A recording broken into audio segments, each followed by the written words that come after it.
you. Thank you for your warm welcome, as George said, for coming out and spending a little bit of your time on such a beautiful day. I first met George at, was it Rockingham County? October of last year. Then Rockingham. That's right. And then That's right. Was it say here in New Hampshire? No a candidate to meet him at least 3 times. That's right.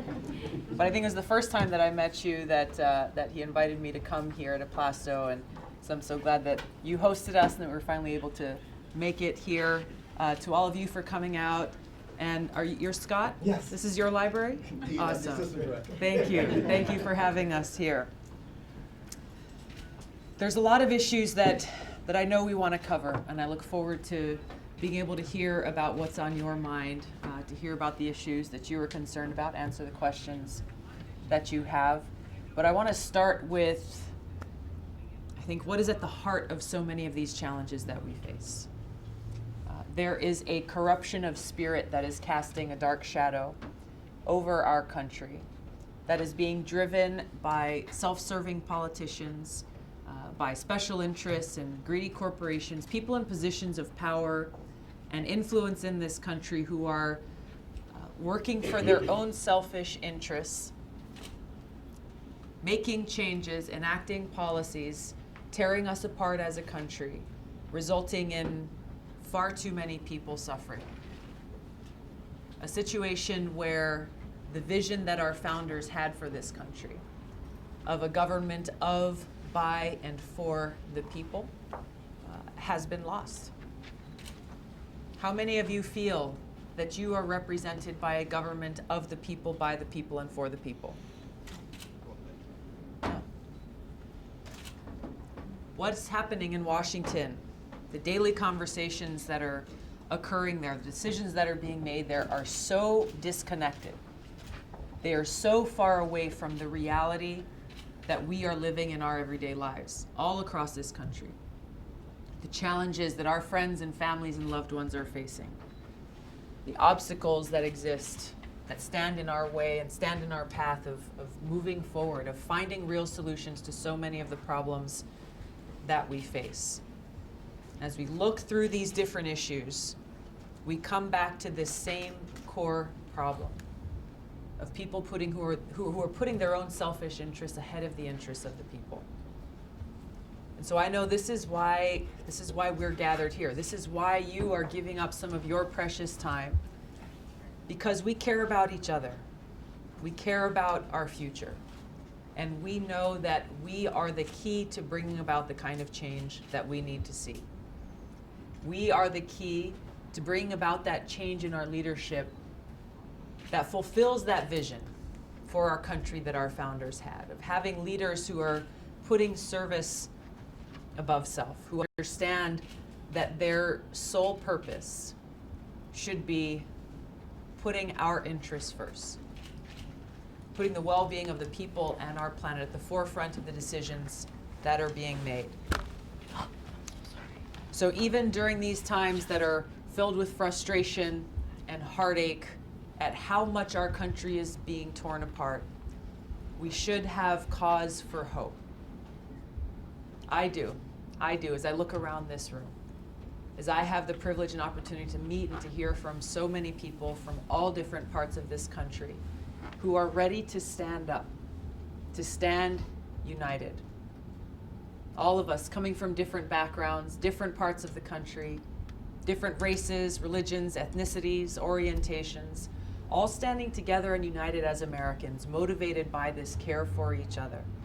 Because we know that when we do this, when we stand united, not only will we begin to heal the deep divisions that we are seeing in this country, we know that there is no obstacle we cannot overcome. When we use the power that we find in our voices, through our votes, raising our voices and raising these issues, bringing this message to the forefront of service before self and how we can come together as Americans in this country to solve the systemic problems that we face. This is the only way that we can bring about that kind of major change that we need to see.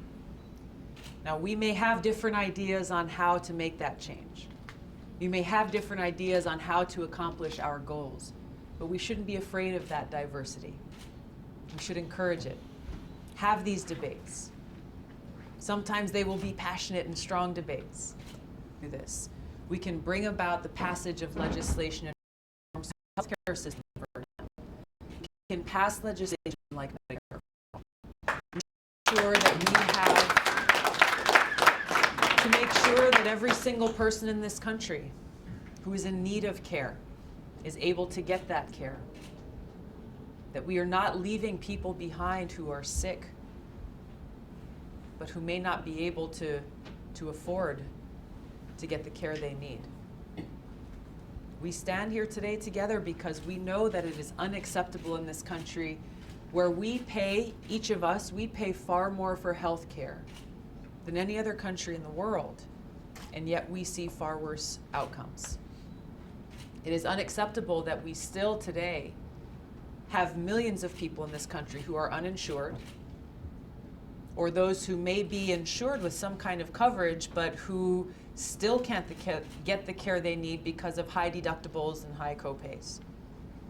So we end up in the place where we are, where our ability to get the care we need is dependent on how much money is in our pocket. That's not right. We know that when we stand together, we can bring about real criminal justice reform. We can end this for-profit private prison industry that is making money off of keeping people in prison, rather than seeking to see how do we end these high recidivism rates? How do we actually help people who are dealing with substance abuse and addiction, nonviolent drug offenders, to begin that path forward to recovery, rather than tearing families apart and ruining people's lives because of our failed war on drugs? It is when we stand together that we can do things like finally ending the federal marijuana prohibition that could have such a strong impact on so many levels in our country. New Hampshire is on the front lines of this opioid epidemic that is devastating people's lives, taking people's lives. By ending this marijuana prohibition, we can see the kind of progress that we've already seen in some states that have legalized some form of medical marijuana, where there has been a direct correlation and a drastic reduction of opioid addiction, and a direct correlation and a reduction of opioid-related deaths.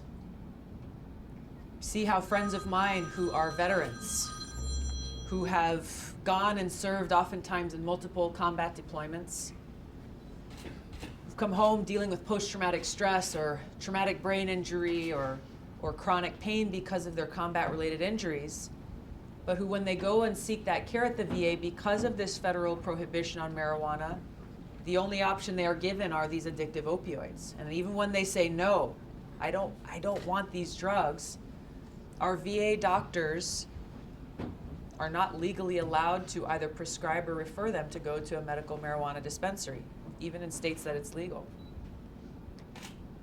There are so many different examples that we can cite about our broken criminal justice system. This is not a partisan issue. This is an issue that affects so many of our families. Let's talk a little bit about the climate crisis that we're facing. Again, not a partisan issue. This is one that affects our ability to live and the future for ourselves, our families, our kids, and their kids.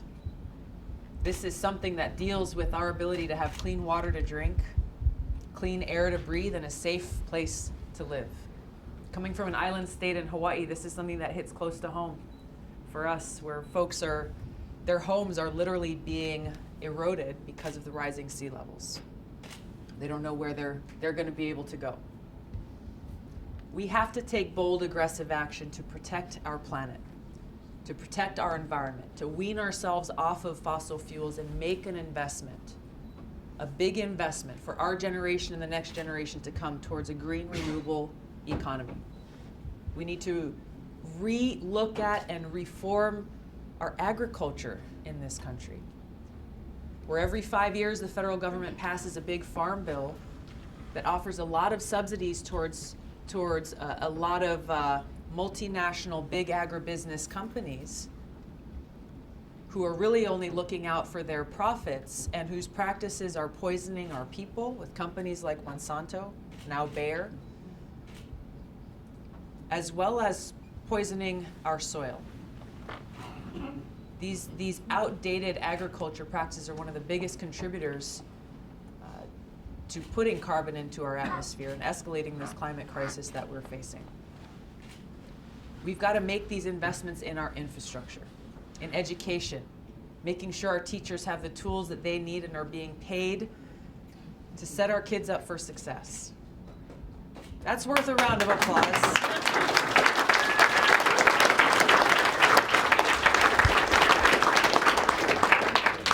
My father-in-law is a public high school teacher in Hawaii.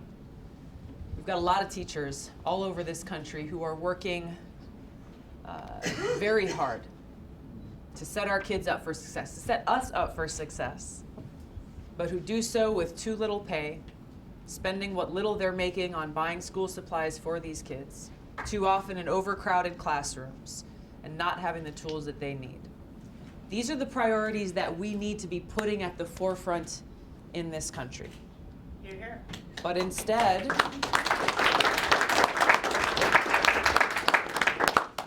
we're seeing a couple of things. One is too many politicians who are putting power and profit ahead of our interests, ahead of the interests of the people.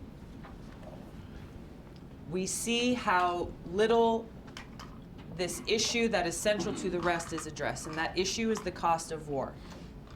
That as we talk about the need to make these big investments, these urgent and necessary investments to serve the needs of every single person in this country, too often you have self-serving politicians in Washington telling us there's just not enough money.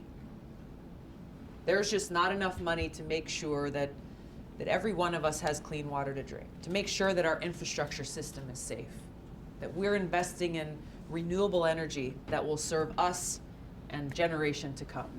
There's just not enough money, but you know what? These are oftentimes the same politicians who are perpetuating and continually beating their war drums to continue these wasteful regime change wars that take trillions of dollars out of our pockets, that increase the suffering of the people in the countries where we wage these wars, that undermine our national security by strengthening terrorist groups like ISIS and Al-Qaeda, and that takes such a toll on our service members, on our veterans. This is not an issue of the past. This is an issue that is central to every other issue that we're facing. In just a couple of weeks, on March 31st actually, the unit that I deployed with during my second deployment, the Hawaii Army National Guard, is deploying again. It's a unit of a little over 300 soldiers, and this time they're going to Afghanistan, a country where our troops are still being killed. For what? No good reason. To accomplish what objective? So I'm grateful. I'm going to have the chance to go back. I'll be in Hawaii for probably less than 18 hours, but I get to go and visit with them and to give them a hug before they load up on that plane at Hickam Air Force Base. This is not a game. This cost of war is real. Many of the people who are deploying to Afghanistan are people who I served with, people who stood shoulder to shoulder as we served in Iraq in 2005 and saw some of our friends lose their lives, pay that ultimate price.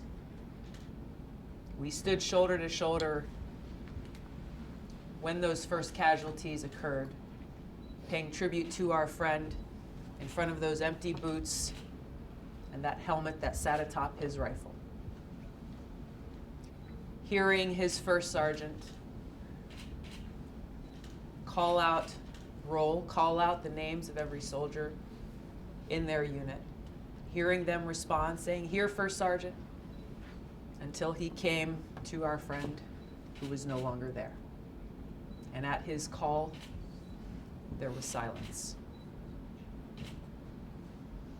This cost of war is real, and it continues to take a toll on all of us. Our service members and our troops continue to pay the price. Amazing people in this country who raised their hands and said, because I love my country, I'm willing to put my life on the line for her, for all of us. And yet too often they are dishonored by continuously being sent on missions that are not worthy of their great sacrifice, missions that do not serve the interests of our country, missions that do not make us more safe and secure as a country, missions that ultimately serve interests other than our own, or interests other than the well-being of the people in the countries where we wage these wars. This cost of war is real for our veterans who come home, survive combat, multiple deployments, struggle with both visible and invisible wounds of war, with too many of them losing those battles here at home and taking their own lives. There is so much more that must be done to address this cost of war, make sure that our veterans get the care and services that they need.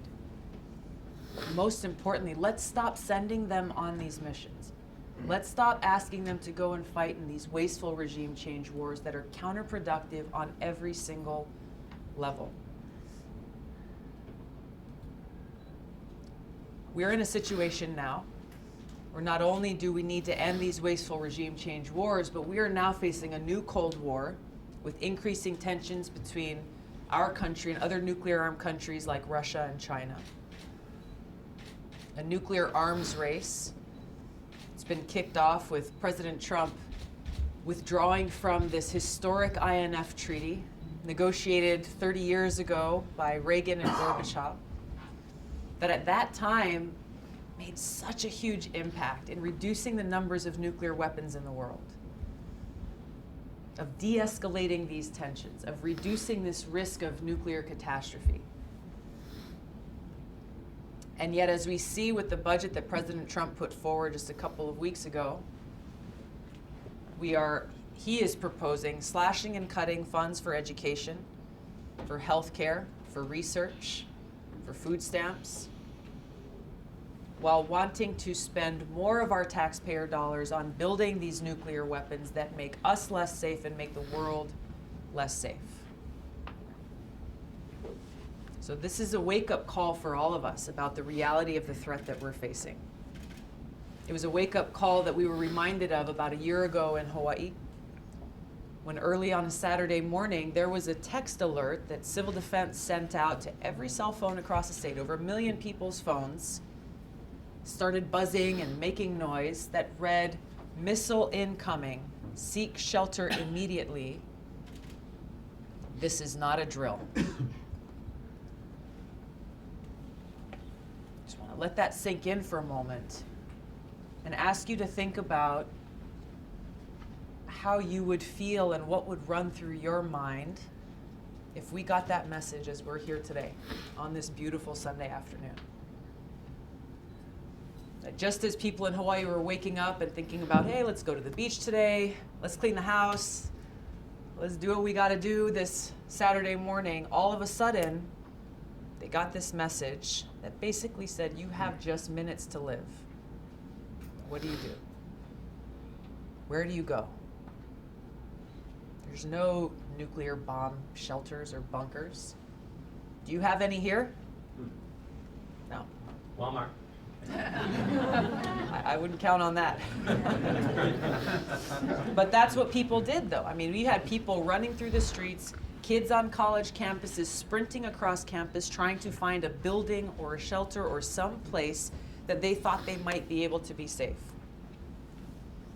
We had a father who lowered his little girl, who was probably about 7 years old, down a manhole, thinking that that may be the only place she may be protected.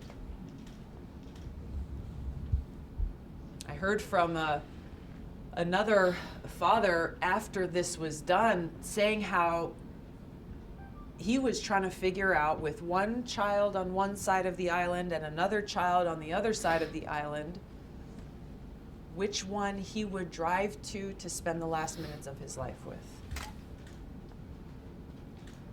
So this alarm turned out to be false, but the reason we reacted in the way that we did, terrified, afraid, was because this threat is real. It's not just real for the people in Hawaii, it's real for every one of us in this country. Why? Why is this the reality that we're facing? It's because our leaders have failed us, that have brought us to this point. But I talk about this because it's important for us to recognize that it doesn't have to be this way. It doesn't have to be this way. I'm running for president because I don't want any one of you or your families or your loved ones and your friends to have to go through what we went through. We must stand up. We must stand together to bend this arc of history away from war and towards peace. Knowing that we are taking on powerful forces who unfortunately have benefited from these continued wasteful regime change wars, from this escalation of this nuclear arms race. But we also must know that when we stand together, there is no obstacle we cannot overcome.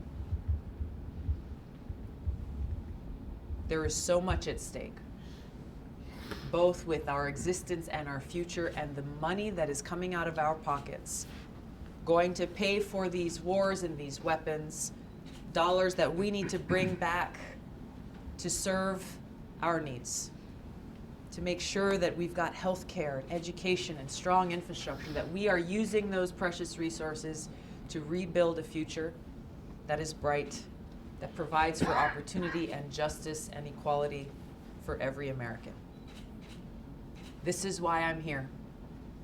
This is why I'm asking for your support, why I'm asking for you to stand shoulder to shoulder with me to build this movement for peace.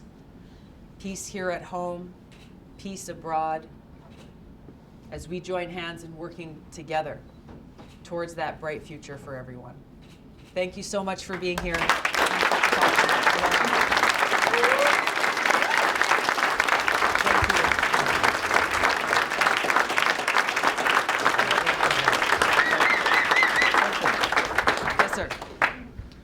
So I noticed in your Twitter profile that you're a surfer. Yes, sir. And I'm a surfer as well. Maybe Awesome. Could you just give a couple of moments about how that shaped you as a person? Absolutely. And perhaps as a candidate?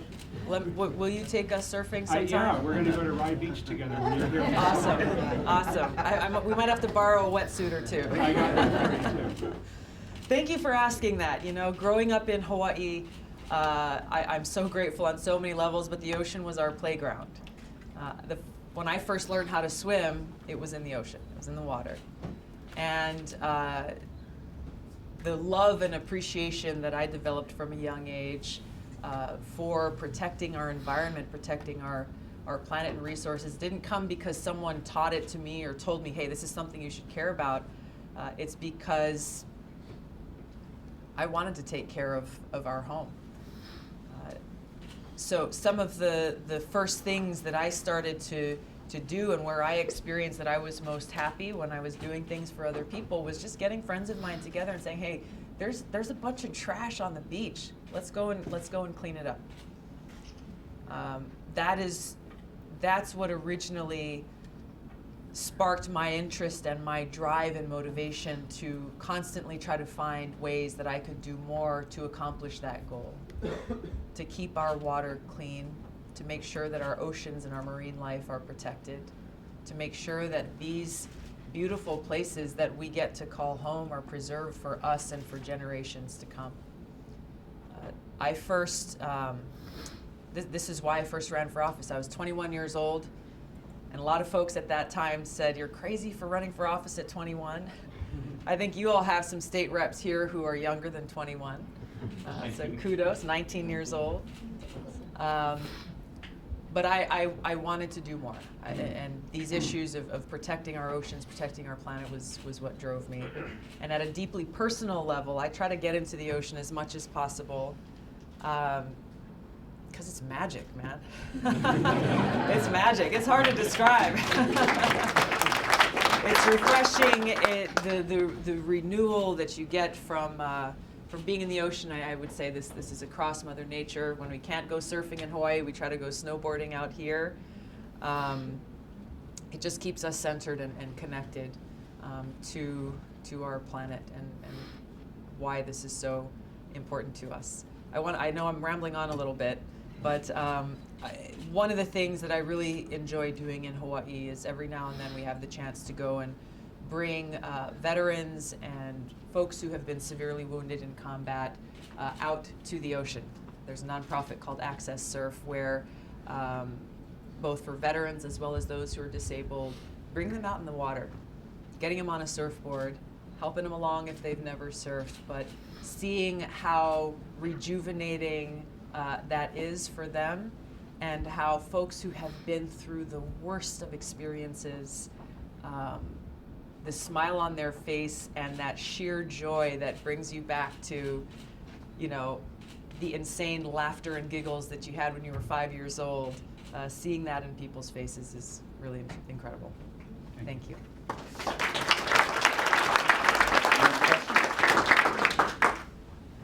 Hi.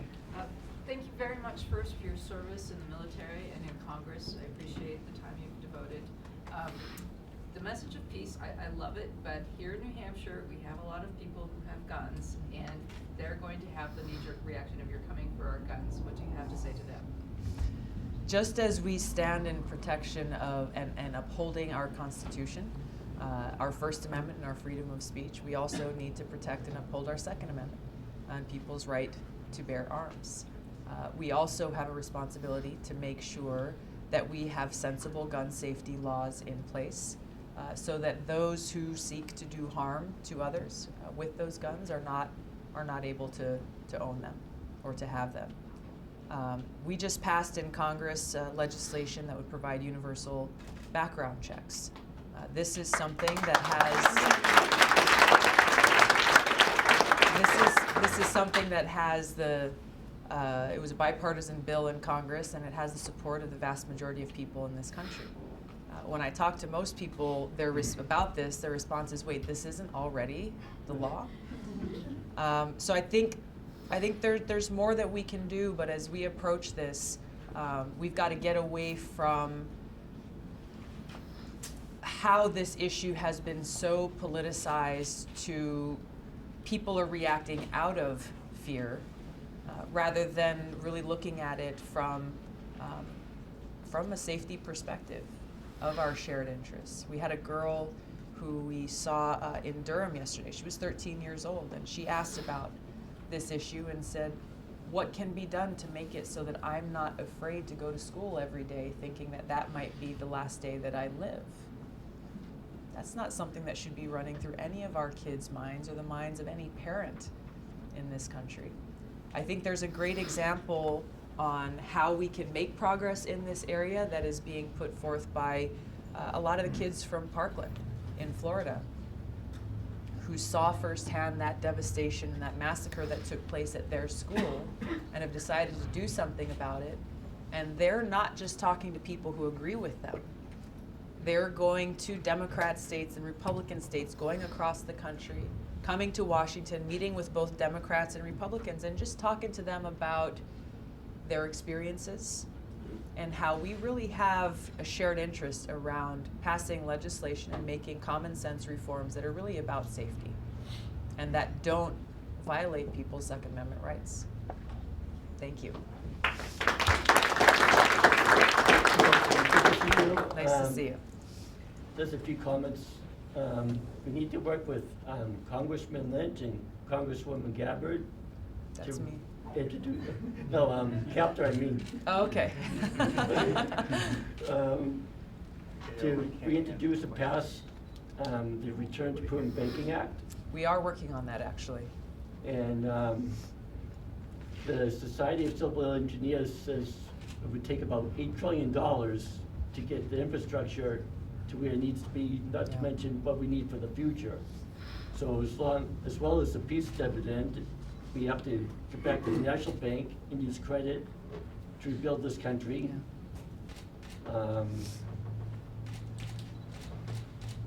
As far as the Green New Deal goes, we have to head more towards fusion energy, a crash course in that.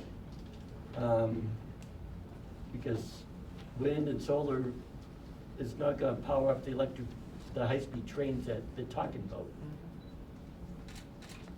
Thank you. Well, you raise a number of very important issues that we are focused on building actionable plans to address and making those bold investments to do so. The first bill that you talked about, the Return to Prudent Banking Act, refers to Wall Street reform. For those of you who don't know, refers to Wall Street reform and reinstating the Glass-Steagall Act. This is, again, a bill that we have seen bipartisan support for. And something we've got to continue to push to the forefront. We visited a supporter of ours here in Rochester, and we went and stopped by his house for a few minutes before coming here. And he lives in a neighborhood that is full of trailer homes. And he talked about how he lost his 4-bedroom, 2-bath, beautiful home with a swimming pool because of Wall Street banks' greedy actions and gambling with our lives and our futures. And he is still trying to dig his life and his family's lives out of the mess that was created because of their actions and their decisions. Banks are bigger and more powerful today than they ever were before when we were told they were too big to fail. So even with the regulations and restrictions that have been passed in the Dodd-Frank Act, it was not nearly enough to get to where we need to be to reduce this risk that we continue to face by these banks that are still too big to fail. A lot of the corruption that you spoke about earlier is money-driven. Yes. In many of the payments. And what specific reforms do you think that you would be able to put into place Sure. fairly short, not waiting for years and years, but on a, within a year or something, some sort of reform that could kind of get rid of some of that corruption of money in politics that Yeah. exists today? Thank you for your question. You're exactly right. As we look through all of these different issues, as you mentioned, healthcare, criminal justice reform, our prisons, the defense industry, education, infrastructure, across the board, we see the root cause of the problem and why these problems haven't been solved is because of this influence of big special interest money in our politics. It infects every single part of our lives. We've got to do more in this country to continue to try to overturn Citizens United. This is not something...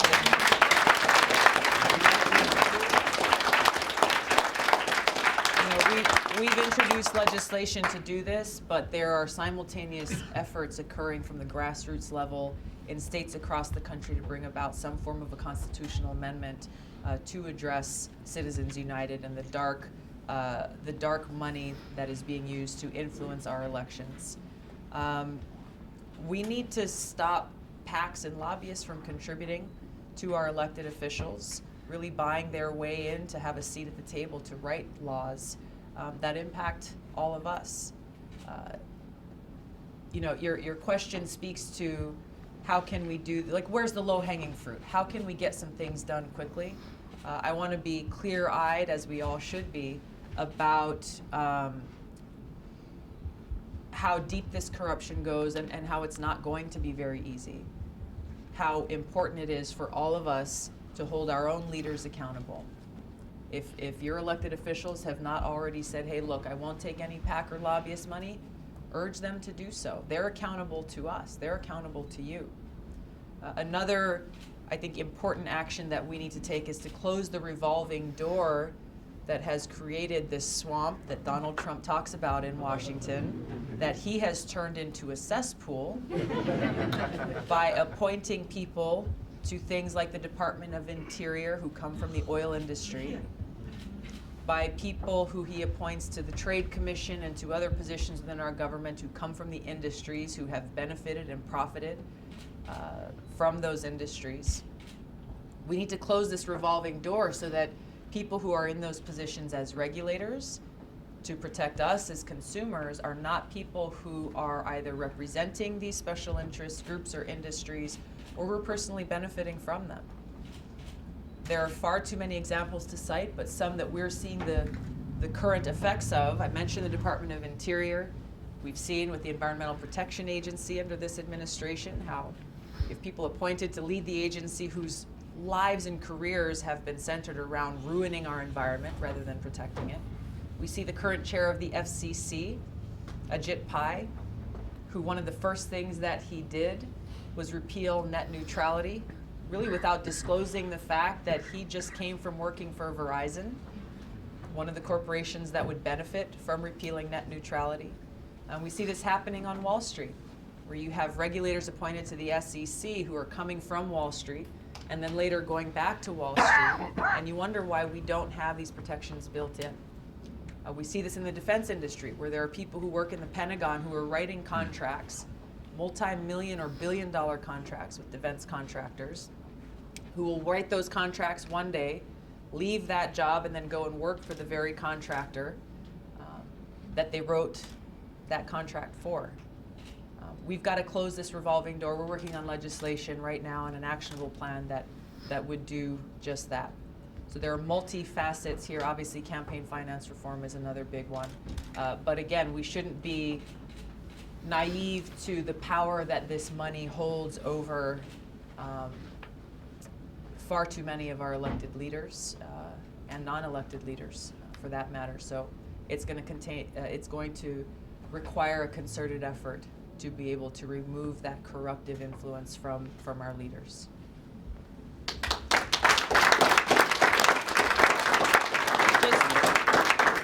Just to put a final note on that, our campaign is completely powered by people. We take no PAC money and no lobbyist money.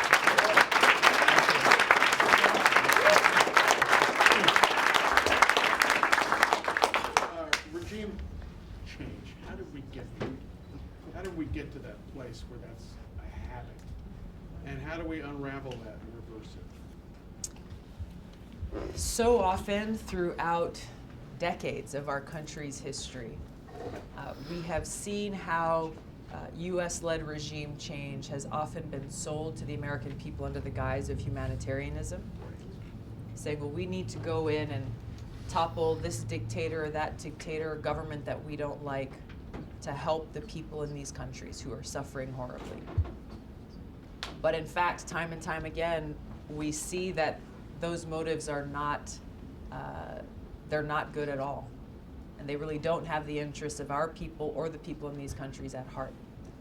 And we see this because these actions have both short and long-term implications in increasing the suffering of people in these countries and making their lives far worse off than they were before.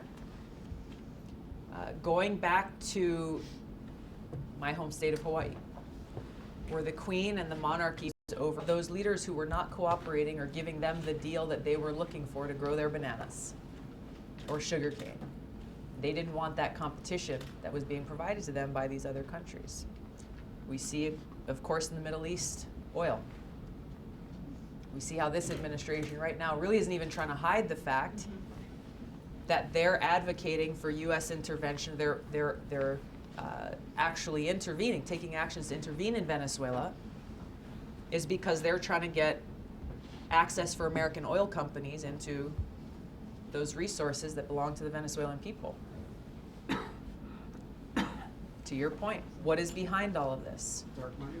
You look at these corporate interests who have influence over leaders in our government to do their bidding. You have the military-industrial complex that has great influence over these very same leaders. And then you have situations and the hypocrisy that exists where they say, well, we need to go and help people in this country because of all of these human rights violations, while at the same time cozying up to countries like Saudi Arabia and actually illegally using our U.S. military and our taxpayer dollars to help Saudi Arabia wage its genocidal war in Yemen. dropping bombs on school buses, on weddings, on markets, killing tens of thousands of Yemeni civilians. Saudi Arabia has a blockade that is blocking food and medicine and water from coming, causing the worst humanitarian crisis in a generation, with millions of Yemeni people in need of, dire need of humanitarian aid. And all of this is happening knowing, it's been reported publicly on CNN, knowing that Saudi Arabia is both directly and indirectly providing US arms and weapons to Al-Qaeda, the very same terrorist group that attacked us on 9/11, the very same terrorist group that we have troops deployed to different countries in the world trying to defeat. So this hypocrisy in our leadership is what must end. And we change this.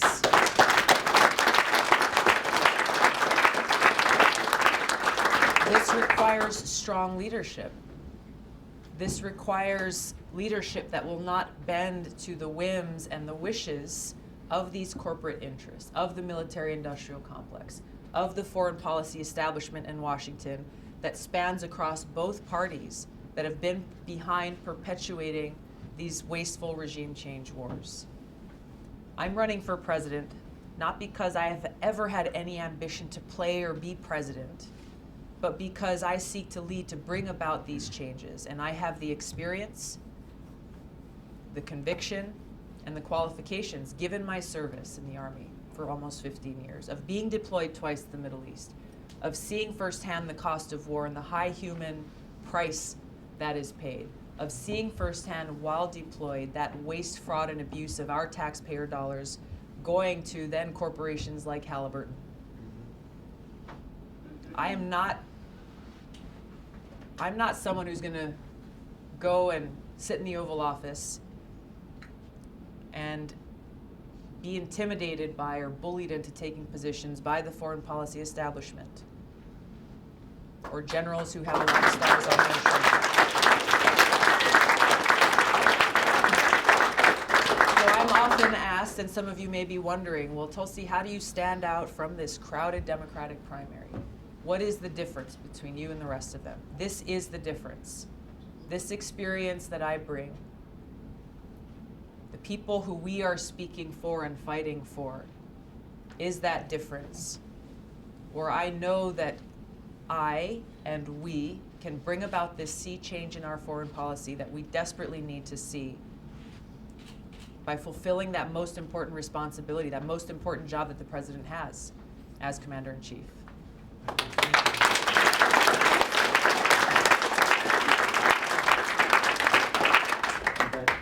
About the Supreme Court, Yes. what's your thoughts on the idea of packing the court, adding people to the Supreme Court? Increasing the numbers of Yeah. justices. I think it doesn't get to the heart of the problem. Just by increasing the numbers doesn't deal with the fact that the court has become so politicized, where it has become a tool of the political parties to see how can we make sure that our guys or gals pack the court. So the problem that we're dealing with now with 9 is not going to go away by changing it to 12 or 15 or whatever number is being proposed. We've got to get to the root of this problem where as nominees are put forward to the Senate for confirmation, the lines are already drawn based on partisanship, based on politics. Without ever hearing from or meeting or looking at a history or a record of an individual who's being nominated, you've already got people on the other side who are attacking and saying no. Contrast that with, I think Justice Ginsburg talked about her confirmation. I think she had, I think it was like 98 votes of support. That's what we've got to get back to, of making sure that the questions that we are asking and the standard that we are holding our nominees to is one of upholding our Constitution and putting our people first rather than one party's interests or the others.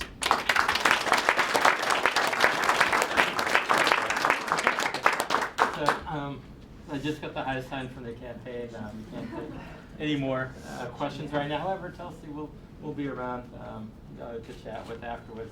after the media thing, but there's just a couple of things, Tulsi, before we leave the stage. If you- So first thing is, Tulsi's voice, as you heard, is very important to get.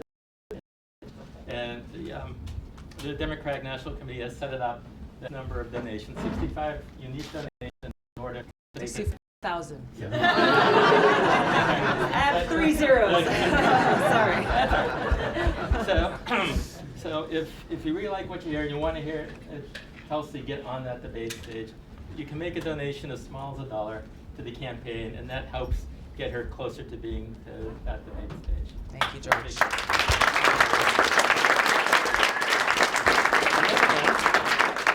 I have a little gift for you. This is a little something from the Rockingham Democratic Committee. Awesome. Because we have a little saying here, that the road to the White House goes through Rockingham County. You can't win the White House without winning Rockingham County. So for that, Very cool. the road to the White House goes through Rockingham County. Awesome.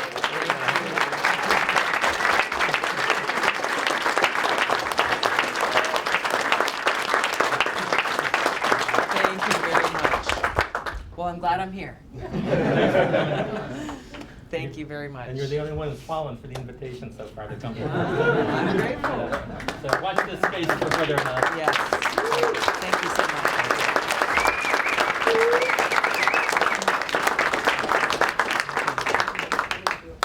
We're going to do a couple of quick interviews, but I would love to, I'll be back in just a couple of minutes, be able to say hi to you, and if you want to take a picture or talk for a second, we'll be able to do that. We'll be right back. If you want pictures, Line up for line up over pictures here, right please. here. Right here.